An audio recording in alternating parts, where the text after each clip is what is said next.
Hey guys, my name is Simpzy. How you all doing? Welcome back to some more Rome Total War Remastered. Here today on the channel, we're back with episode 11 of my Scipii Roman Let's Play. Here today, we have the moment you've all been waiting for. The House of Scipii are going to cross the Rubicon. The die is cast. We're going to be declaring war upon the Senate. We're going to be declaring war upon the SPQR, the Julii, and potentially the Brutii. Brothers versus brothers. The Roman Civil War is about to erupt and break out. So, if you like the sound of that, feel free to leave the video a like. Subscribe if you're new around here with notifications on. Let me know in the comments feedback and suggestions for the series. And where you'd like me to expand and conquer. Gotta say a huge thank you to the Creative Assembly and Feral Interactive for making this Let's Play possible. We have 69 regions under our control. We currently have the Julii and the Brutii as our protectorates. They've bent the knee to me. However, I don't know if they're going to side with me. The Senate despises me, but the people love me. Cornelius the Lewd is somehow, I don't know who he is. He's bribed his way up to Praetor, but Oppius Scipio Victor, the grandson of Scipio Africanus, and his biological grandson has currently hit the role of Praetor. Now, I have skipped a little bit ahead. As you can see here, Oppius is 58, and I've moved all my armies from my campaigns to Roman lands. I've also gone around and built a lot of forts, which I saved up a lot of money for. Now, I do recommend, if you're playing on very hard, and you're going to go to war with the Romans, you do need to build a lot of forts. It just helps you massively to secure and take as many provinces as you can. It can really just sort of block off the lanes of attack. So we've got some people that have come of age. Publius' son has come of age, Cassio, and Oppius Victor's, his biological sons, Flavius Scipio and Gaius Scipio. And Gaius, Flavius and Cassio, are currently at Rome as well.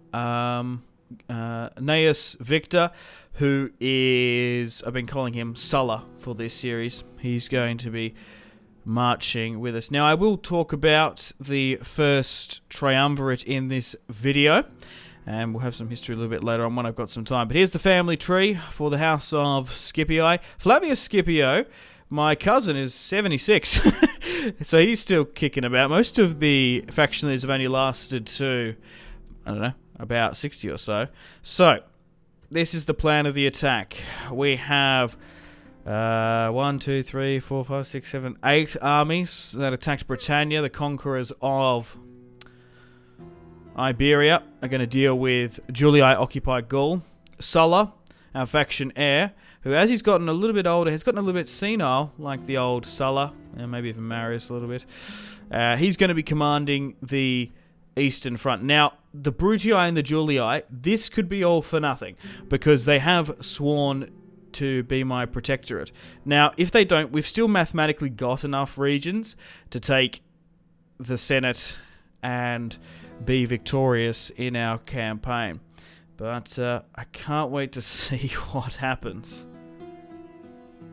So, without further ado, it's time to declare war upon Rome. So they do have some urban cohort inside and some legionary first cohorts. Thankfully, the generals aren't as amazing as they are. I've seen a lot better commanders. Maybe in the original Rome, the Senate and the Maximuses have some of the best, but they are not as highly ranked, which is good. So we've got Decimus Julius here, who we could potentially strike. There are a lot of armies. So Manius is going to be commanding the Gallic front, and he is going to start this war on the orders of Oppius Scipio, grandson of Scipio Africanus, the future emperor. He's attacked Decimus Julius here in the forest of Gaul. So a lot of Principes, Triarii, even some legionaries, of course. Not the most amazing army, but definitely beatable. So let's push in and try and capture and kill Decimus Julius. Victory loves prudence, a Latin proverb. That sounds good. I like the sound of that. Let's go. There are many roads to victory. Today, our road will be paved with skulls. Remember this, and show no mercy! We are facing the murderous and cunning Julii, fiends in human form. They are a dangerous foe, and unkind when victorious. They have been led here by strutting fools and blustering morons. Now they will pay the price. We outnumber them by a small margin. From such small beginnings are great victories crafted. They may try to hide in the woods and spring an ambush, but we will not fall for such an obvious trap. Those fools have never fought against me before. I hope to give them a nasty surprise. The auspices have been taken, and gods be praised, nothing could be found to deny us victory today. With such portents, we need only march upon the enemy. And now, to arms! Let us harden our hearts and think of Rome and all we can do for her. Then we will do our duty to Roman honor! Let's bring down the cruel and cunning Julii. It's a snow battle as well. Okay, we'll set up in a triple axis formation mana pole system for role-playing aspects. Okay, happy with that. Set out the checkerboard formation. You don't need to see me meticulously draw a checkerboard. So we've only got one unit of cavalry, but let's have a look at the Scipii army. So these guys would have been battle-hardened. Manius is just a random general who was nearby and could strike at Decimus Julius. No one too important. Here are the Roman legionaries here. But if we have an opportunity to catch Decimus Julius, in the Senate he wasn't holding any notable positions. But if we could capture maybe one of the senior figures, the consul potentially, I think the Brutii is a consul member, maybe even, I don't know, some other high-ranking Julii commanders, that would be perfect. But here are the Julii with the realistic color mode. And let's push up against them. Now we are going to have to left-click drag and close the... Hang on, that's not right. Left-click drag and close the distance, because they do have artillery supremacy, and we don't want to sit back getting hit by it. Now, this isn't the most amazing army build. It lacks archers and skirmishers and cavalry, so we're going to have to put Manius to work. But they wouldn't have expected this. Man, imagine if you were just hanging out in Gaul and then thousands of Scipii Roman legionaries just charge at you in the forest.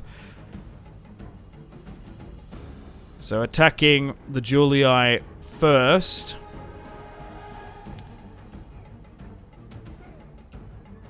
Should provoke the Senate to action. Okay, let's let my cavalry go against theirs. So what are these? Oh no, these are just equites. These aren't Roman cavalry. Or maybe they are. I don't know. We'll charge. We'll see how we go. Okay, looks like some of our front line is going to engage theirs, so we'll give out the attack order. But here we go. Battle has commenced. Oh, we've done really well against that. Yeah, they must have like a weaker cavalry unit there. Our right-hand side are skirmishing with their Pila against the Julii. And fierce fighting has broken out in the forest. They do have some war dogs we have to watch out for, but our legionaries should be able to carve up those Principe easy. We are buckling a little bit on this left-hand side. And we seem to be giving chase. So I want to talk about the first Triumvirate. If we've got time here today, I will talk about the second.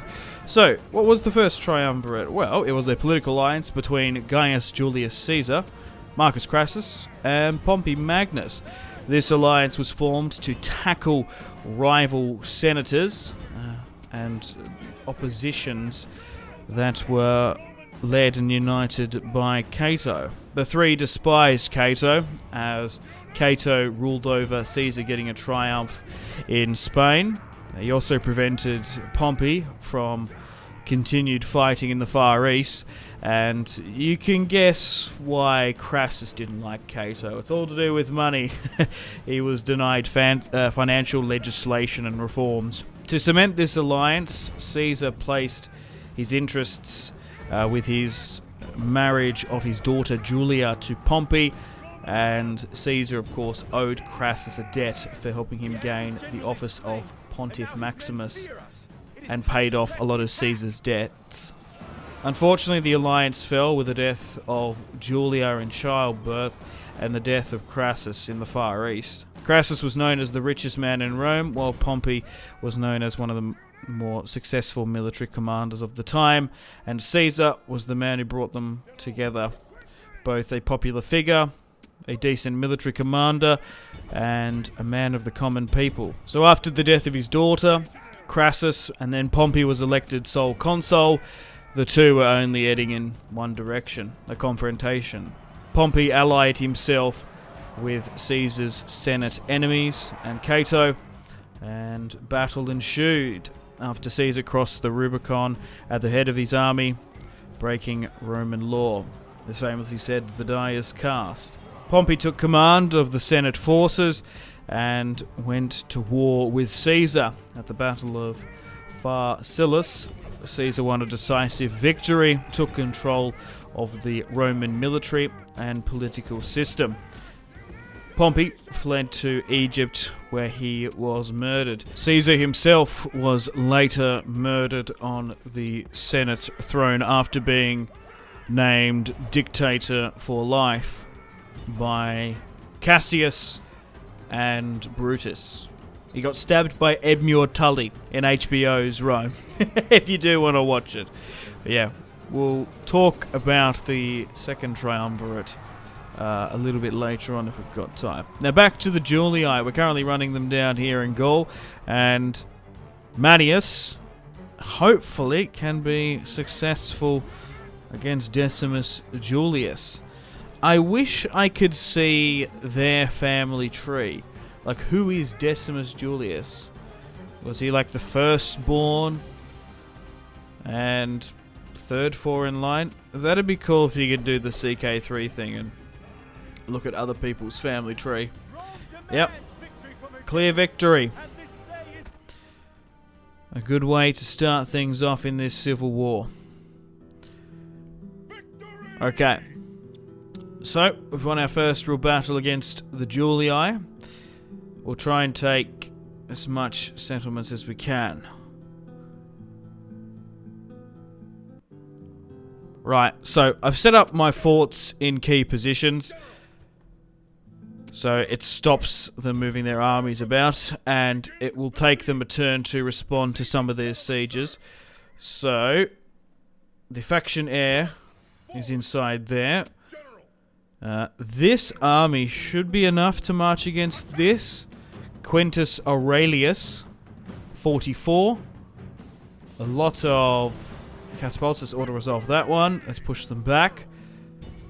And let's push into Lemonium. Okay, down in the south in Narbo we can't push. Manius can push further back to his defensive fort. I think the Julii would probably have the better of Tiberius there against Gracchus. Cassius Gracchus versus Tiberius. Okay. Placius Julianus here with an army can probably push up to Narbo. We do want to leave at least one unit inside to hold the fort, because we don't want them to fall under enemy hands. Forts, we haven't used them too much in this series. We just haven't needed to, because we've been aggressively pushing forward so much. We haven't needed to defend against any faction that's like actively invading us. Forces are great if you want to set up a defensive parameter around your borders and delay and just defend against an overwhelming attacking force that has the numbers. Okay, I don't think there's much more we can do in Gaul. I think if we push anywhere else, we're probably going to lose. We can bring up some more reinforcements just there, but so far we're doing alright against the Julii. They do have a lot of territory around near Arretium. Okay, I think we go against the Brutii. Now, that's easier said than done. The Brutii have a lot of forces, and they didn't side with us anyway, so we are at war with them in the red, as you can see. Okay, so yeah, this is going to be a little bit difficult. We might be able to push into Apollonia. We'll see how we go. They actually probably have a bigger army concentrate. Look at this. They actually got like 2-3 stacks on some certain points. I think our best bet is to probably attack this and go to Apollonia. I just want to try and take as many settlements as we can, but we might just need to hold this northern border in Macedonia. So we'll send Flavius and Lentius. Why do I remember that name? Oh, yes! He had a string of victories against the men of Britannia. Anyway, let's get stuck into the Brutii for the first time. Let's chuck a quick save. And they do have some reinforcements, so no commander there. Most of this army is made up of Praetorian cohort. So this army should perform better than the last against the Brutii here. Our enemies await! It would be rude to keep them waiting. So let us see how they like good Roman steel. Today we face those proud Romans, the Brutii. They are worthy enemies, but enemies nonetheless. They stand alone. No friend has come to this place to die for them. Does this not say something about their honor? They're standing among nations? They have been brought to the battlefield by mewling infants instead of leaders. We outnumber them by a large margin, but this may drive them to foolhardy defiance. Be careful. These people have never fought us before. Let us shock them so much that they never wish to fight us again. Take heart, for another army is close by and even now marches to our aid. And remember this above all.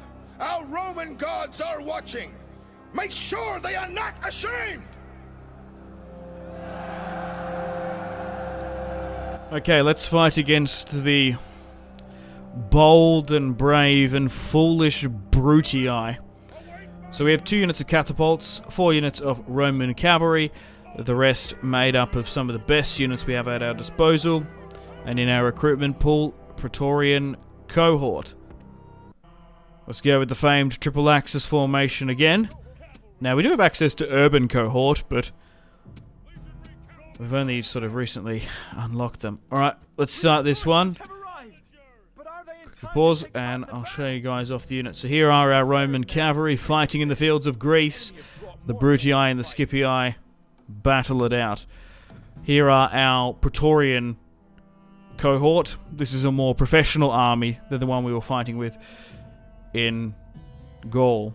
Yeah, I wasn't sure where I was going to strike because it has taken me a fair few turns to get to this stage. I think I ended the last episode and Oppius Scipio, the conqueror of Egypt and Pontus, and hopefully soon to be emperor of all of Rome, was in his 40s? 45? Mid-40s? It took him 10 years to sort of prepare and build all these forts up. But I think this is the best way to attack the Romans, especially on very hard. Alright, let's move up and close the distance against the Brutii. But when I end the turn, I'm curious to see how they react, because we will be marching on Rome. We're going to have to build a lot of siege equipment. So we've got some reinforcements coming from the left-hand side there. My cavalry should be able to push up and hit those. My onagers should be in position to hit as well. Send the other 2 over here. Now, fortunately for me, there's no commanders for the Brutii. So if we can start a small rout, might be just a trickle, but soon they'll fall into a flood. So they have some of their own onagers and Brutii Praetorian Guard. Let's get stuck into the green Romans. We want to try and hit them and focus on them before they sort of rally up there. I've moved my onagers towards the head of the column. Further out. Hopefully they can get some shots off. We'll send all our cavalry on the left-hand side and see how we go.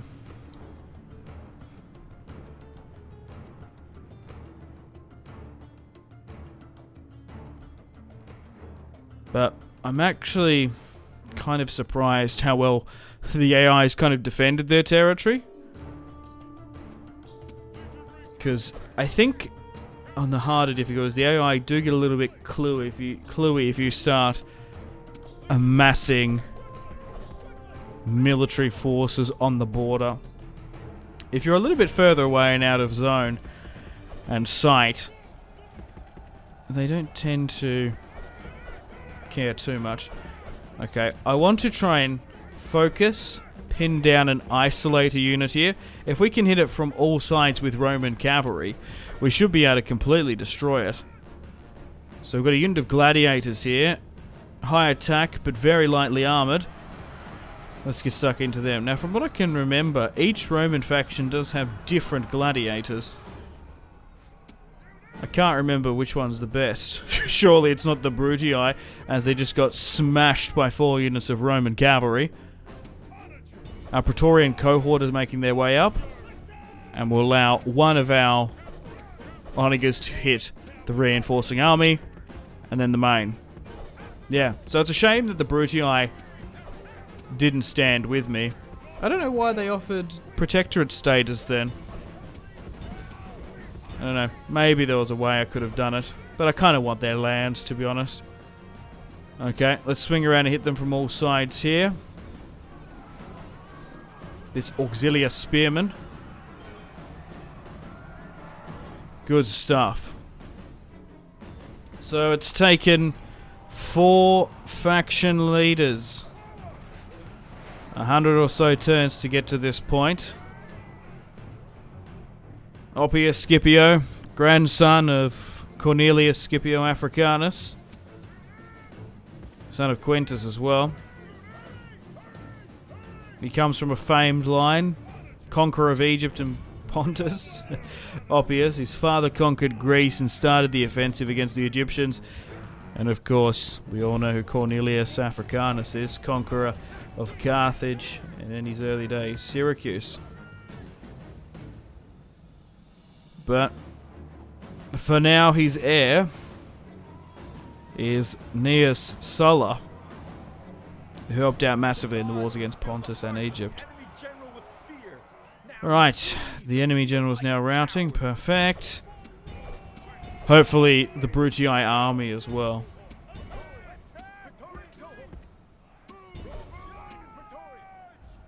Alright, continue to pick some targets out and attack. But so far, the surprise attack against both Julii and Brutii are working perfectly. Also, trying to take as much settlements as we can is probably not a bad idea. Just in case they do somehow take some territories from me and we take Rome and not hit our victory conditions.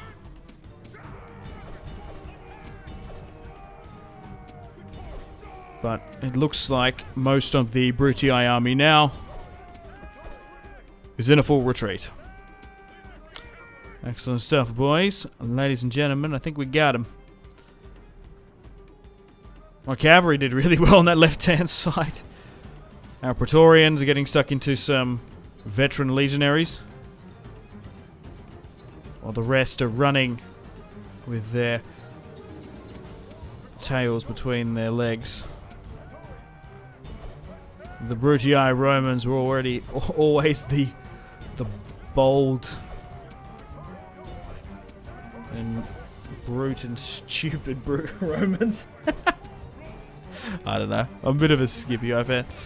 I think I've seen the polls and stuff, and I have a feeling about the general consensus.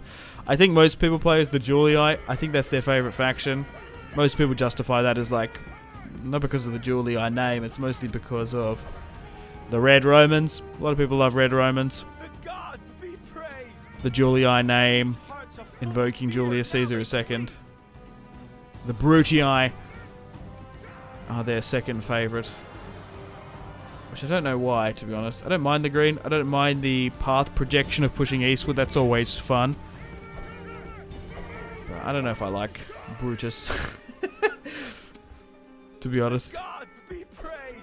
As much as I love... what's his name? Toby Menzies or whatever his name is. Tobias Menzies. He did play a good Brutus in HBO Rome, though. I got to give him that. And he played Edmure Tully perfectly. But yeah, I'm a Scipio through and through. Right, so a good victory there. They actually outnumbered us by a little bit, and it was a clear victory due to our generals. Okay, so we should be able to push upon Apollonia now. As we do have movement and siege equipment in range. Okay. Let's give chase. We don't need to bring up siege equipment, so let's just bring up the army though. Whoa! I didn't know that. Valerius the Cunning's inside. The faction leader of the Brutii. Valerius is the consul. Huh. Yeah. Ex-Quaestor, Aedile, Praetor, Pontiff, Office of Consul. Oh my god. Well, let's get rid of him then. Oh my god. We've managed to kill... I don't believe that. What are the odds of him being in Apollonia? Like, we hit... we could have attacked the Julii anyway. It just happened we went for the Julius Decimus because that was probably the best one to try and strike. We hit these stragglers towards the north of Macedonia. We've caused an absolute power vacuum here. The leader of the Brutii is no more. The current consul is dead. I'm sure Oppius Scipio would be over the moon with that one. Okay, let's move our armies into Thessalonica. See how we go. Clear victory. Good stuff. We might be able to take Thessalonica. Or if you play Assassin's Creed Odyssey, Thessaloniki. Alright. Let's move in. We might not... I might have stuffed up there. Oh, far out. Hang on. We can send a cavalry unit or something over here, surely. Do we have anyone nearby? Crotona Tarentum as well. We could push to take. So, Marcus Brutus is in Salonia. I guess we could start the siege. The thing is, if they attack us during the end turn, we might be alright. So he's just a governor. Okay, we're sieging out Thessalonica. I don't think we can do anything in Byzantium. So what I'll do is I'll just move a cavalry into there. Alright, Gaul and the Greek Brutii territory is subdued for now. This is what we currently occupy. This is the current war. Italy, Gaul, the Balkans are firmly under Roman occupation. So the Senate's now gone. That's been blurred out. So 47 regions we now control. We've got like a full army of generals there, so we'll move that up. We'll move into position and we'll start sieging out Rome. Okay, so Oppius can push there and we'll play the battle for Rome in the next episode, episode 12, so stay tuned for that. Okay, let's move everyone out, get that siege equipment built. it's great to see that his children, Oppius's grandchildren and nephew, are coming out to fight this. They are young, not the most crazy commanders. I think Oppius was like a 4-star when he came about. Move Gaius there, and Flavius. And Titus in Rome's only 2-star. Alright, well, I'm going to wind things up here. Thank you very much for watching episode 11 of my Scipii Roman Remastered Let's Play. We've had a massive video here today. We've managed to destroy Decimus Julius and his army. We've managed to kill the faction leader of the Brutii.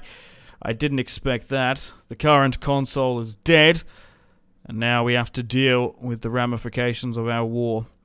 So, stay tuned for episode 12 coming out soon. Got to say a huge thank you to Creative Assembly and Feral Interactive for making this Let's Play possible. And I'm going to play the outro now. Unfortunately, guys, it is time to end the video here. Thank you very much for watching. Like and subscribe if you haven't already with the bell notification on. Let me know in the comment section down below feedback and suggestions for the video. And feel free to leave a dislike. If you want to support the channel and follow me on my social media links, they are all linked in the description below. We've got the series playlist that you can access. You can also have a look at my gaming and recording equipment. If you want to get yourself some cheap games, check out the links. You can support me on Patreon if you want. Channel members are available. Use creator code SimpzyTotalWar on the Epic Games Store checkout to flick me a couple of bucks. We've got Twitter, Discord, merchandise, Facebook, Steam group, Instagram, Twitch, and Google Plus links all in the description below as well. But above all, guys, make sure to take care of yourselves. Have a fantastic rest of your day. My name has been Simpzy. Much love from Australia. Goodbye.